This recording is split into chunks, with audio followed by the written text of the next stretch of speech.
Alors le changement climatique, il peut impacter le vin à différents niveaux. D'abord à un niveau quantitatif.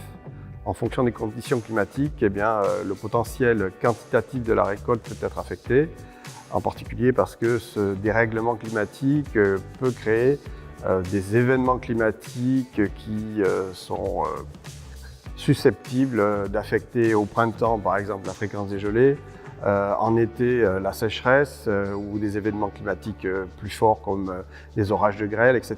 Et donc ça va affecter la quantité de la récolte. Ensuite, au plan qualitatif, le dérèglement climatique va aussi modifier le cycle du végétal, la vitesse de maturation du raisin, et donc ça va avoir un impact direct sur ce qui fait le style, l'authenticité des vins produits dans une région à partir de cépages bien particuliers, comme on dit, traditionnels de la région. Donc pour répondre à l'évolution du dérèglement climatique, à notre échelle, on ne peut pas la modifier, cette évolution, donc il faut s'adapter. Le viticulteur, l'œnologue, ils ont quelques outils, mais c'est surtout le viticulteur qui doit penser à ce que sera le climat demain. Nos plantations d'aujourd'hui seront celles qui seront en production en 2050, au moment où on peut craindre l'impact le plus fort. Donc c'est dès aujourd'hui qu'il faut anticiper en imaginant pouvoir s'adapter. Alors à quel niveau ? Déjà la sélection des terroirs. Les terroirs qui sont trop secs, qui n'ont pas de réserve en eau suffisante, risquent d'être des terroirs difficiles dans 30 ans.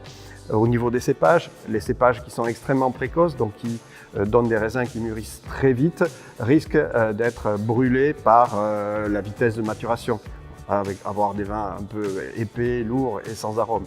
Donc la sélection des cépages.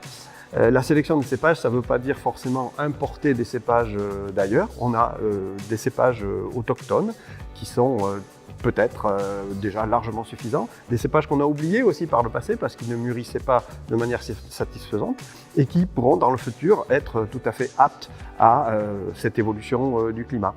Donc on pense à la Carmenère peut-être, qui a immigré en Amérique du Sud il y a une bonne centaine d'années, et aujourd'hui qui pourrait peut-être dans le futur être un cépage intéressant.